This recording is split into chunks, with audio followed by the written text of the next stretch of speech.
But before I'm going to start my sharing today,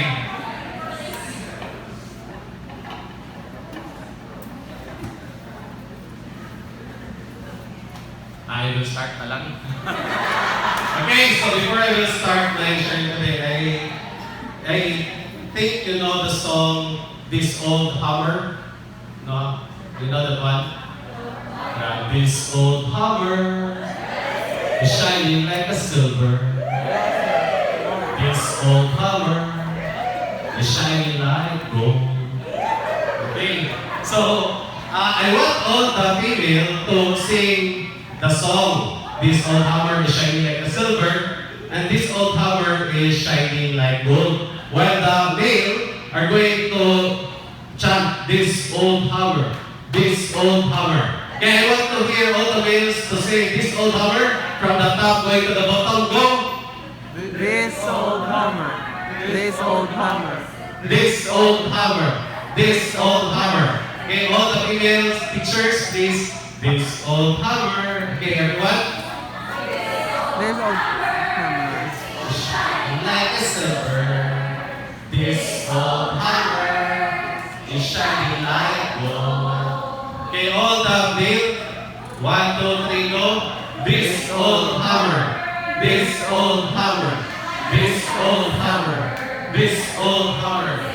This old hammer, this old hammer, this old hammer. Louder, oi!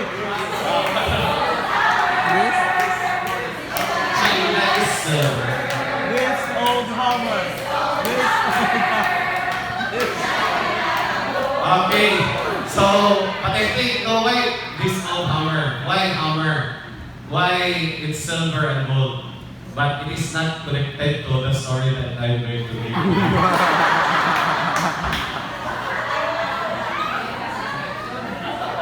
It is not connected.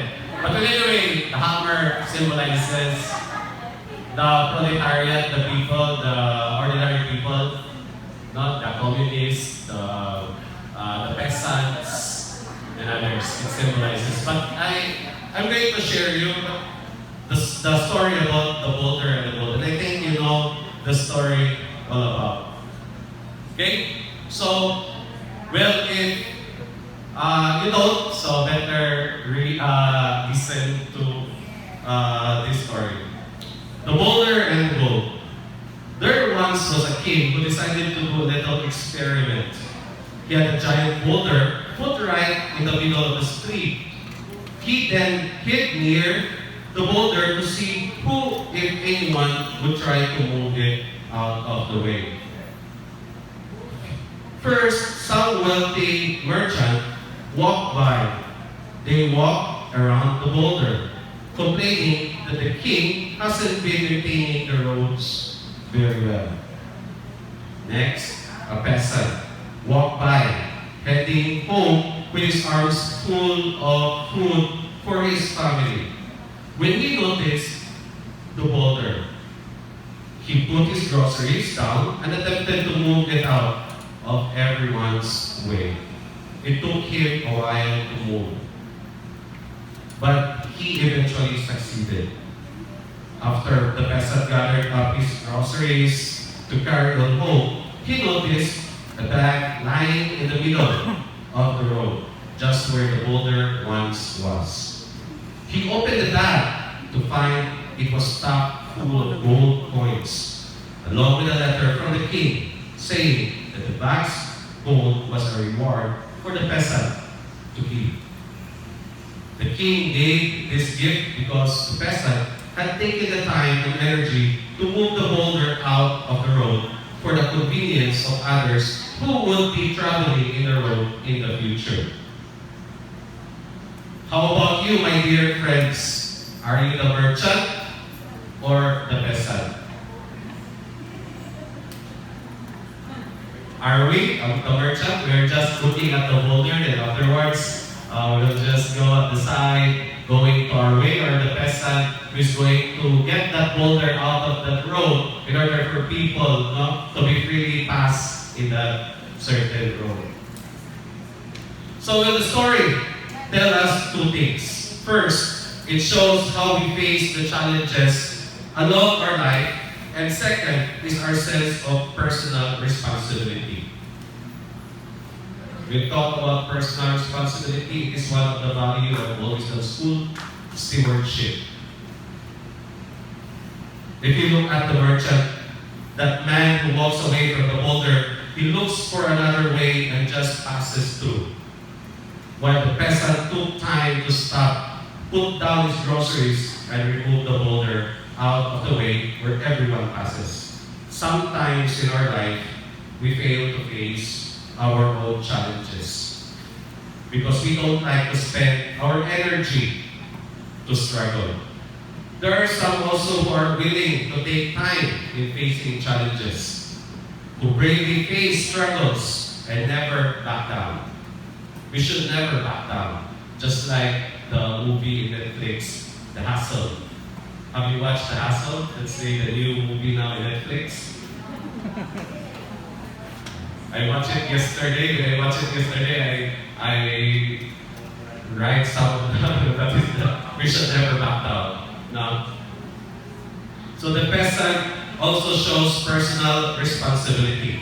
As a human beings, we just don't live for ourselves, but we live for others. As a person who cares for others, we are willing to initiate actions for the sake of the common good. If you look at the peasant does his part to give the passers-by a better way to pass through. He willingly puts down the loads he carries and with full strength pushes the boulder away from the road. He not only had a comfortable way to walk through, but also he was able to give other people a way to walk through comfortably. How about us, my dear colleagues? Are we willing to remove the boulders not only for ourselves, but also for others? Are we? Will you answer that in your own, with yourselves? Sometimes there is hesitations. We always hesitate in doing what is good for everyone, because we're afraid if somebody is going to tell us negative things about what we are doing. No, because we are afraid of so many concerns and issues. We are afraid to be rejected, to be judged, to be questioned, to be a part of someone else's problem. Because every time we did this, we need to sacrifice. At worst, is we often experience pain. As teachers, what are the boulders of our profession? Remember that being a teacher is not just a profession, but it is also a mission. I myself know when I take the board exam, if I will pass, I will be a teacher. If I will not pass, I will work in the RAM engineering or in the exam. So that's the thing, because my parents cannot give me pay for a review, a review center. What we did is we will just study or read some of the books. But anyway, I still become a teacher.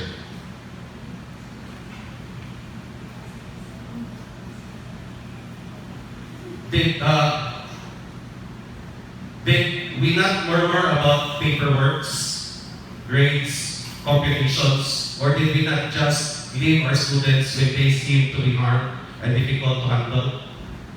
So sometimes we can see that the students are doing negative, but we are not going to tell or correct the student because anyway, bahala na siya. Bahala na estudyante ka. But it is our, maybe that is our goal as teachers, because one of the things that in order for us to teach our students, it is not just the subject matter, but also the values that we are going to teach to them. Being a teacher in this generation is challenged not by imparting knowledge to our students, but teaching them how to use this knowledge, teaching them the right attitude and discipline. Teachers are missionaries. As missionaries, we ought to teach our students not only what is in the book, but also make them understand that life is not just about Facebook, Instagram, TikTok, and others, including YouTube. Let them understand that life will be meaningfully lived if we learn to value others, if we learn to value nature, if we learn to value our future or the future of our country, and most of all, if we have faith in God. Teachers in this time are responsible for opening the minds of our students about the truth when fake news takes the center stage. This is the personal responsibility that we shoulder as teachers. We just don't fill our learners with knowledge, but teach them to be productive in their life and society through that knowledge. God does not waste our sacrifices and pains, as He says in Romans 8:18. The sufferings of this present time are not worth comparing with the glory that is to be revealed to us. Seeing what happened to the peasant, he was rewarded with a bag full of gold. As we face our challenges and help others, the more God will reveal the true meaning of our life. Have you ever realized that being in Boulder Wisdom School organization is a great blessing to us? It's a great blessing for me also because at that time when I was in Cebu, I worked in, though it's a public school, but the city is the one who pay me. It's not a regular salary at that time. And my salary, I have to wait for 3 months, in order for that salary to be given to me. Because there are lots of paperwork from the city hall, from the school to the city hall, and before we get that one. Now, good for us, our salary is on time. No, we are blessed in this institution. We are well compensated. Are we well compensated? I think we are, we are not the same with the public schools or other institutions, but Boulder School is different. Different way on attending the needs of its workers or its teachers. Or even ahead of time. The board gives us so many benefits such as rice allowance, free education for children, etc. And the school never dismissed even single employee during trying times of pandemic.